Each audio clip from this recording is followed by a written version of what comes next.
TDP అధినేత చంద్రబాబు నాయుడికి ఇవే చివరి ఎన్నికలు అని వైసీపీ ఎంపీ విజయసాయిరెడ్డి అన్నారు. ఈ ఎన్నికల తర్వాత చంద్రబాబు రాజకీయ జీవితం ముగుస్తుందని విమర్శించారు. నారా లోకేష్ రాజకీయాలకు పనికిరాడని ఎద్దేవా చేశారు.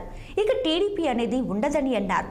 నెల్లూరు జిల్లా బుచ్చిరెడ్డిపాలెం మండలం జొన్నవాడలో విజయసాయిరెడ్డి ఎన్నికల ప్రచారం నిర్వహించారు. పార్టీ మారినా వేమిరెడ్డి ప్రభాకర్ రెడ్డి డబ్బులతో ఓటర్లను కొనేందుకు ప్రయత్నిస్తున్నారంటూ ఆరోపించారు.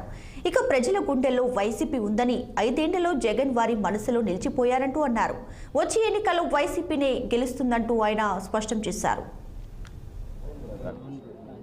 ప్రజారంజకమైనటువంటి పరిపాలన కానీ అభివృద్ధి కానీ ఆయన అన్ని రంగాల్లో కూడా విద్య వైద్యం అన్ని రంగాల్లో సాధించినటువంటి ప్రగతి వీటినన్నిటినీ దృష్టిలో పెట్టుకొని ఈరోజు అభివృద్ధి అన్నటువంటిది ఈరోజు వైఎస్ఆర్ కాంగ్రెస్ పార్టీకి బలం అన్నటువంటిది రోజు రోజుకి పెరుగుతూ వస్తూ ఉంది.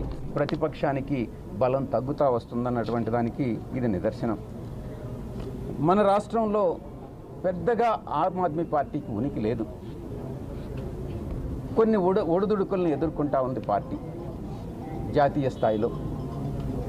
అది మాత్రమే కాదు, దానివల్లనే కాదు, మన రాష్ట్రంలో శ్రీ జగన్మోహన్ రెడ్డి గారు సాధించినటువంటి ప్రగతి కూడా దానికి తోడై ఈరోజు ఇంత మంచి నిర్ణయం కళ్యాణ్ సుందర్ గారు ఆయన 150 మంది సభ్యులు కూడా ఈరోజు నిర్ణయం తీసుకోవడం జరిగింది.